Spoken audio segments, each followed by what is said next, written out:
Bismillahirrahmanirrahim. Assalamualaikum warahmatullahi wabarakatuh. Halo teman-teman semuanya, apa kabar? Ketemu lagi dengan saya Dodi Ferdiansyah. Di video kali ini, saya akan mencoba untuk menjelaskan kepada teman-teman bagaimana cara melakukan scanning terhadap IP address dan juga port. Tahap ini sebenarnya sangat penting sekali bagi teman-teman yang ingin baru memulai melakukan penetration testing, bug hunting, atau yang lain-lainnya. Sebelum kita mulai untuk melakukan scanning, kita bahas dulu yuk sepintas apa itu IP address dan juga apa itu port. Untuk penjelasan lebih detail tentang IP address sih, teman-teman bisa lihat video saya yang dulu ya, yang tentang jaringan komputer. Di situ saya sudah menjelaskan secara detail apa itu IP address. Di sini saya jelaskan secara singkat saja ya, bahwa IP address itu sebenarnya merupakan sebuah alamat unik dari sebuah komputer atau alamat unik yang mengidentifikasi sebuah perangkat. IP address ini sebenarnya kelihatan fungsinya ketika komputer tersebut atau perangkat tadi itu terhubung ke jaringan internet atau jaringan lokal. Sedangkan untuk IP itu sendiri merupakan singkatan dari Internet Protocol. Jadi ibaratnya IP itu sebagai alamat sebuah rumah kita. Nah, permasalahannya adalah setiap rumah itu kan dia punya cara aksesnya masing-masing. Ada yang bisa masuk melalui gang, ada yang bisa melalui jalan umum, atau jalan raya, dan lain-lainnya. Nah, cara akses ini yang kita sebut dengan yang namanya port. Nah, kalau kita lihat definisi dari port ini merupakan sebuah titik virtual di mana koneksi internet dimulai dan diakhiri. Jadi ketika kita ingin berbicara atau berkomunikasi antara satu perangkat dengan perangkat yang lain, perlu adanya sebuah titik atau koneksi virtual. Nah, ini yang disebut dengan port. Dan biasanya port ini dikelola oleh sistem operasi. Jadi kalau teman-teman punya Windows, punya macOS, atau punya Linux, biasanya mereka punya list atau daftar-daftar port yang digunakan atau yang dikelola. Nah, setiap port tadi itu mempunyai layanan atau service masing-masing. Jadi ibaratnya, kalau misalkan gang itu hanya bisa dilalui oleh motor atau sepeda. Kemudian kalau jalan raya itu hanya bisa dilalui oleh mobil, motor, sepeda, dan sebagainya. Tapi kalau jalan tol itu hanya bisa dilalui oleh mobil saja. Nah, servis yang berjalan dalam port ini kita sebut dengan yang namanya protokol.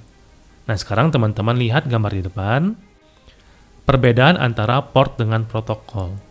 Jadi kita bisa definisikan di tabel ini bahwa port tertentu itu pasti akan berjalan pada protokol tertentu juga. Tidak ada yang saling tumpang tindih. Contoh misalkan port 7 itu hanya dimiliki oleh protokol Echo. Artinya ketika kita membuat komunikasi antara satu komputer dengan komputer yang lain dengan menggunakan port 7, maka yang berjalan di sana adalah service Echo saja. Terus mungkin teman-teman nanya nih, Pak, emang jumlah port itu di dalam komputer itu ada berapa banyak? Untuk jenis port itu sendiri sebenarnya dibagi menjadi dua. Ada yang common port dan juga ada yang uncommon port.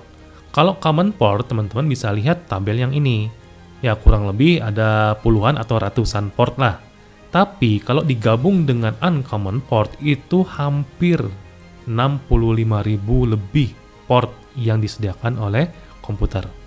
Nah, common port ini biasanya sudah didefinisikan.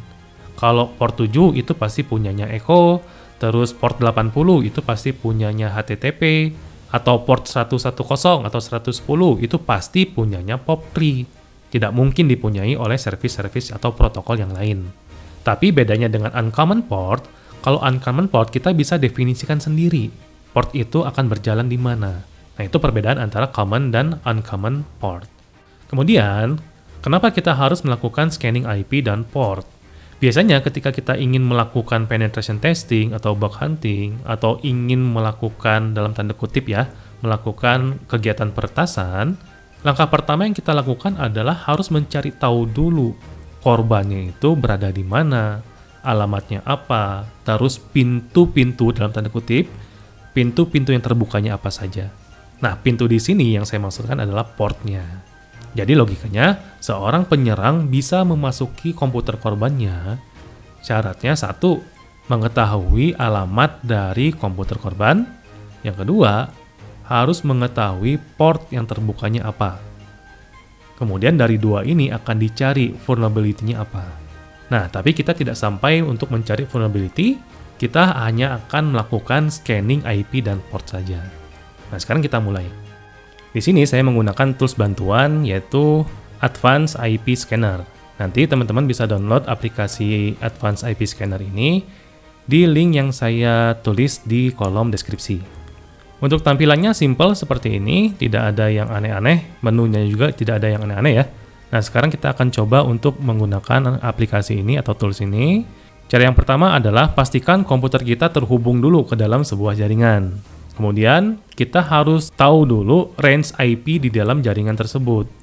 Contoh misalkan di komputer saya itu berada di range IP 192.168.1.1 sampai dengan 254. Maka, saya akan ketikkan seperti di depan.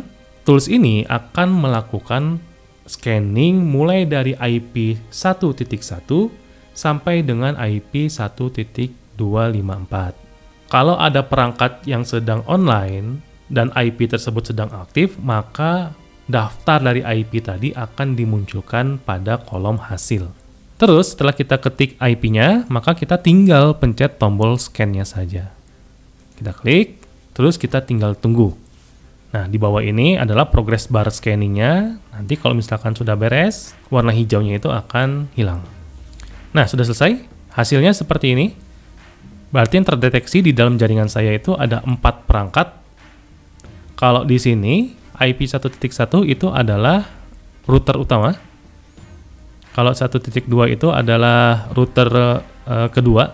Kemudian IP 1.3 itu adalah komputer yang saya gunakan sekarang. Kemudian IP 1.128 ini merupakan IP dari perangkat WiFi extender saya. Kemudian dari hasil ini kita juga bisa melihat port yang terbuka atau yang aktif di dalam perangkat-perangkat tersebut. Caranya adalah kita tinggal lihat kolom port yang ada di sini. Atau kita bisa klik perangkatnya, misalkan komputer saya ya. Terus kita lihat di keterangan di sini. Mulai dari status komputernya itu apa, contohnya alive. Alive itu artinya online ya, atau aktif. Terus operating systemnya Windows bisa terdeteksi. IP-nya berapa, MAC address-nya berapa. Kemudian vendor atau manufaktur dari perangkat komputernya apa. Nah, ini ada semua. Ya, nah, kemudian di bawahnya ada tabel portnya. Di sini terlihat bahwa yang sedang aktif di dalam komputer saya itu ada 6 service atau 6 layanan. Di mana setiap layanan itu mempunyai port 22, port 135, port 139, port 445, 902, dan 912. Dan keterangannya pun ada, teman-teman bisa lihat sendiri. Port 22 itu adalah buat protokol SSH 2.0. Kemudian 135 itu RPC. Kemudian 139 itu adalah NetBIOS. Terus ada 445. 445 ini kalau nggak salah saya Microsoft DS ya. Tapi nanti tolong teman-teman cek lagi ya. Siapa tahu saya salah. Nanti kalau jawabannya yang benar, teman-teman tinggal tulis pada kolom komentar di bawah ini. Kemudian port 902 dan port 912 ini miliknya VMware Autentikasi Daemon ya. Karena komputer saya itu menggunakan atau menginstal aplikasi VMware. Nah, di sini port yang terbukanya terdeteksi, yaitu menggunakan 902 dan 912. Nah, inilah hasil yang ditampilkan oleh scanning IP dan port dengan menggunakan tools Advanced IP Scanner. Sekali lagi, informasi di sini itu sangat berguna sekali ya buat kita. Karena setelah ini, dengan menggunakan informasi tentang port, service, protokol, dan juga IP address, sampai dengan operating system yang digunakannya apa, kita bisa naik ke langkah berikutnya, yaitu untuk menemukan kerentanan atau vulnerability. Atau di sini saya sebut dengan tahap vulnerability scanning. Nah, sekian penjelasan saya tentang scanning IP dan port ini. Dan ingat, gunakan apa yang saya ajarkan ini untuk sesuatu yang positif ya. Sampai jumpa lagi di video saya berikutnya. Keep secure. Assalamualaikum warahmatullahi wabarakatuh.